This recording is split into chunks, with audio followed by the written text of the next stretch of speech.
హరి ఓం. శ్రీ మహావిష్ణు పురాణం 65వ భాగం. కార్తవీర్యార్జునుడి చరిత్ర. కృతవీర్యుడు సుగంధి కాళ్ళు చేతులు లేకుండా పుట్టిన తమ కుమారుడు కార్తవీర్యుని ప్రేమగా చూసుకుంటూ పెంచసాగారు. కృతవీర్యుడు దత్తాత్రేయుని భక్తితో ధ్యానిస్తూ పూజిస్తున్నాడు. 12 సంవత్సరాలు గడిచాయి. దత్తాత్రేయుని అనుగ్రహం కృతవీర్యునిపై పడింది. తన శిష్యులతో కలిసి కృతవీర్యుని రాజభవనానికి విచ్చేశాడు. కృతవీర్యుడు సాదరంగా ఎదురేగి సాష్టాంగ నమస్కారము చేసి ఆహ్వానించాడు. అర్ఘపాద్యములు ఇచ్చి అతిథి సత్కారాలు చేశాడు. ఉచితాసనం అర్పించి పాదసేవ చేశాడు. దత్తాత్రేయ మహర్షి ఆశీర్వదించాడు. కృతవీర్యుడు చేతులు జోడించి, దత్తాత్రేయ మహర్షి, మీ రాక చేత మేము మా రాజ్యం పావనమయ్యాయి. సాక్షాత్తు నారాయణుని అవతారమైన తమరి దర్శనం లభించడం మా పూర్వజన్మ పుణ్యము అని వినయంగా అన్నాడు. దత్తాత్రేయుడు, రాజా, నీ కుమారుని చూడాలని వచ్చాను, పిలిపించు అనడంతో కృతవీర్యుని కన్నులలో నీరు వచ్చింది. ఇన్నాళ్లకు దత్తాత్రేయ స్వామి కరుణ లభించింది అనుకుని, స్వామి తపస్సు, అనుష్ఠానం, అనగాష్టమి వ్రతము వలన చాలా కాలము సంతానము లేని మాకు గణేశ వరప్రసాదముగా కుమారుడు కలిగాడు. కాని నా కుమారుడు కార్తవీర్యుడు కాళ్ళు చేతులు లేక అంగవిహీనుడుగా జన్మించాడు.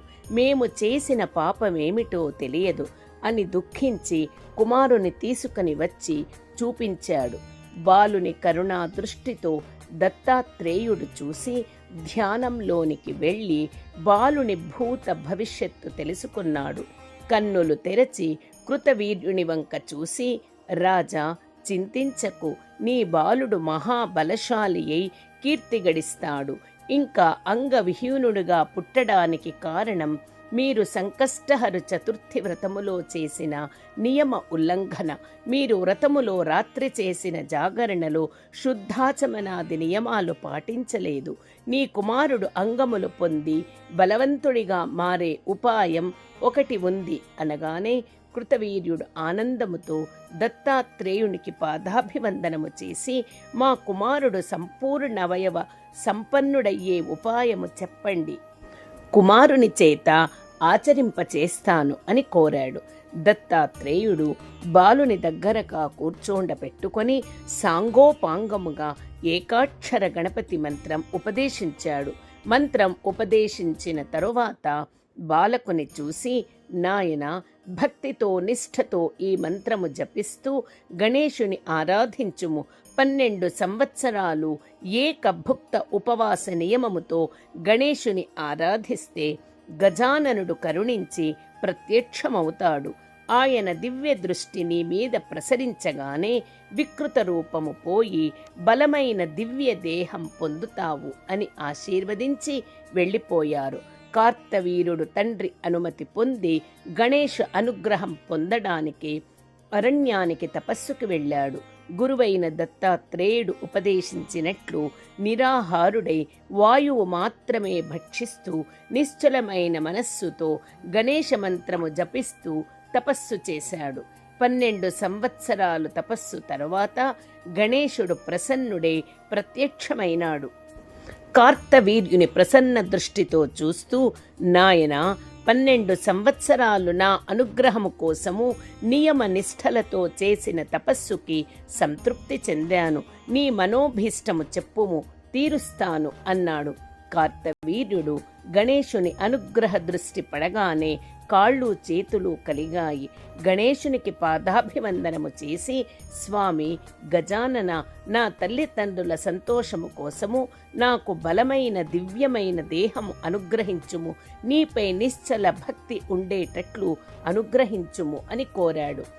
గణేశుడు తథాస్తు అని అతి సూక్ష్మ రూపము దాల్చి కార్తవీరుని ఉదరములో ప్రవేశించాడు. వెంటనే కార్తవీర్యుడు దివ్య సుందర దేహము పొందాడు. 1000 చేతులు కలిగాయి. బలమైన ఎత్తైన పాదములు కలిగాయి. పర్వతాకారుడై నిలిచిన కార్తవీర్యుని పైన దేవతలు, దేవర్షులు ఆకాశము నుంచి పుష్పవర్షం కురిపించారు. సహస్ర బాహువులతో వజ్ర శరీరముతో కార్తవీర్యుడు అనంత బలసమన్వితుడై దిక్కులు అదిరేలా సింహనాదము చేశాడు. భూమిపై గల సమస్త రాజులు భయపడ్డారు. 500 బాణాలు 500 ధనస్సులతో ఒక్కసారిగా వేయగల శక్తి వచ్చింది. కార్తవీర్యుడు కార్తవీర్యార్జునుడిగా మారాడు. బ్రహ్మాది దేవతలు ఆకాశము నుంచి కార్తవీర్య, ఈ కల్పాంతము వరకు ముల్లోకాలలో బల పరాక్రమవంతుడిగా కీర్తి సంపాదిస్తావు. శత్రువులకు సింహ స్వప్నమై ఉంటావు. ధర్మబద్ధంగా పరిపాలిస్తూ శరణు వేడిన వారికి అభయమిస్తూ ఉండుము అని ఆశీర్వదించి వెళ్ళిపోయారు. కార్తవీర్యార్జునుడి బల పరాక్రమములు తెలిసిన సమస్త దేశాల రాజులు అతనిని చక్రవర్తిగా అంగీకరించి కానుకలు సమర్పించారు. హరి ఓం తత్సత్. శ్రీకృష్ణార్పణమస్తు.